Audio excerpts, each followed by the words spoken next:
మహిళల పట్ల అమానుషంగా ప్రవర్తిస్తూ లైంగిక వేధింపులకు గురిచేస్తే చట్టపరంగా కఠిన చర్యలు తీసుకోవడం జరుగుతుందని chairperson come Tanuku 4th additional జిల్లా జడ్జి డి సత్యవతి అన్నారు. ఏబిఎన్ పిఆర్ఆర్ డిగ్రీ పీజీ కళాశాలలో మండల లీగల్ సర్వీసెస్ కమిటీ ఆధ్వర్యంలో జాతీయ కమిషన్ మహిళల కోసం న్యాయ శిబిరాన్ని నిర్వహించారు. ఈ సందర్భంగా సత్యవతి మాట్లాడుతూ మహిళలు గృహహింసకు గురైనప్పుడు మహిళలు ధైర్యంగా పోలీస్ అధికారులకు గాని సర్వీస్ ప్రొవైడర్ మెజిస్ట్రేట్ను సంప్రదించవచ్చునని తెలిపారు. మహిళలు వరకట్న వేధింపులకు గురైతే పోలీస్ స్టేషన్లో క్రిమినల్ కోర్టులో కూడా కేసు నమోదు చేసుకోవచ్చని తెలిపారు. మహిళల పట్ల క్రూరత్వంగా ప్రవర్తిస్తే 3 ఏళ్ల జైలు శిక్ష, జరిమానా కూడా విధించబడుతుందని తెలిపారు. లైంగిక వేధింపులకు గురైతే పోలీస్ స్టేషన్లో ఫిర్యాదు చేసుకోవచ్చన్నారు. మహిళల పట్ల క్రూరత్వం, లైంగిక వేధింపులు, యాసిడ్ దాడులు, మహిళలపై అత్యాచారాలు జరగకుండా ఆపేందుకు అవగాహన సదస్సులు ఏర్పాటు చేస్తున్నామన్నారు. Principal senior civil judge GVL Saraswati మాట్లాడుతూ మహిళల అత్యాచారాల చట్టాలపై ప్రతి ఒక్కరూ అవగాహన పెంచుకోవాలని తెలిపారు. ప్రతి గ్రామంలో ఐసీడీఎస్ అధికారులు, అంగన్వాడీ కార్యకర్తలు మహిళలపై లైంగిక వేధింపులు, అత్యాచారాలు జరగకుండా అరికట్టే విధంగా కట్టుదిట్టమైన చర్యలు చేపట్టాలన్నారు.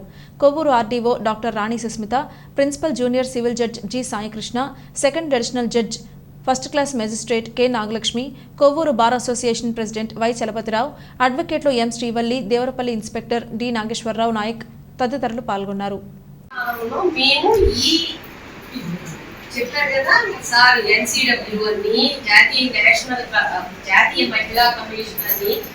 ఎన్ని అవకాశాలు ఉంటే అన్ని అవకాశాలు మీ ముందు చెప్పి మీరు సొసైటీని ఎడ్యుకేట్ చేయడానికి ఉపయోగపడతారని మీకు చెప్తున్నాం. అవునా?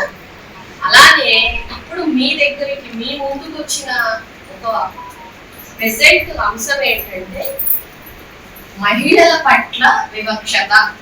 అవునా? ఎప్పటి నుంచో వస్తుంది, ఇప్పుడు కాదు. కాకపోతే ఇప్పుడు కొంచెం రివర్స్ అవుతున్నాం అనుకోండి. అవునా? రివర్స్ అవుతుందా?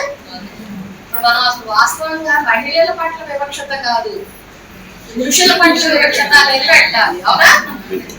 కానీ ఇంకా అప్డేట్ అవ్వలేదు, లా అప్డేట్ అవ్వలేదు అన్నమాట. సో అందుకని మనకి చట్టాన్ని ఇచ్చింది వాడుకోమని ఇస్తారు, కానీ ఆయుధం లాగా చేయమని. అంటే చట్టాన్ని మనం ఒక షీల్డ్ లాగా వాడుకోవాలి. కానీ అంటే ఏదైనా మనకు అన్యాయం జరిగితే దాన్ని ఒక షీల్డ్, ఒక ప్రొటెక్టివ్ షీల్డ్ లాగా వాడుకోవాలి. కానీ దాన్ని ఒక కత్తిలాగా తీసుకొని పొడిచేయకూడదు ఎదుర్కోవాలి అన్యాయం. అంటే ఇక్కడ ఇప్పుడు ఎక్కువగా చూస్తుంది ఏంటంటే ఎక్కువ మంది ఈ చట్టాన్ని ఎలా చేస్తున్నారంటే కత్తిలాగా తీసుకొని వచ్చేస్తున్నారు.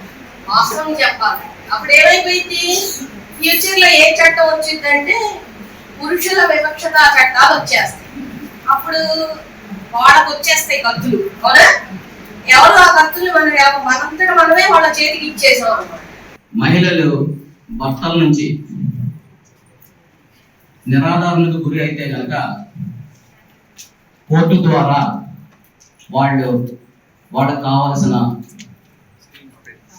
భరణం, అంటే వాళ్ళకు కావాల్సిన ముఖ్యమైన ఫుడ్, బట్టలు, ఇతర కావాల్సిన అవసరాలు, కావాల్సిన దాని గురించి భర్త నిరాకరించి అవన్నీ మీకు సమకూర్చకపోతే భర్త మిమ్మల్ని వదిలివేసి అతని ఇష్టానుసారంగా తిరుగుతూ ఉంటే అతని మీద మీరు భరణం నిమిత్తం మీరు ఏ కోర్టు పరిధిలో ఉంటే కనుక ఆ కోర్టులో మీరు కేసు వేసుకొని అతని ద్వారా మీరు నెల నెల భరణాలు పొందవచ్చు.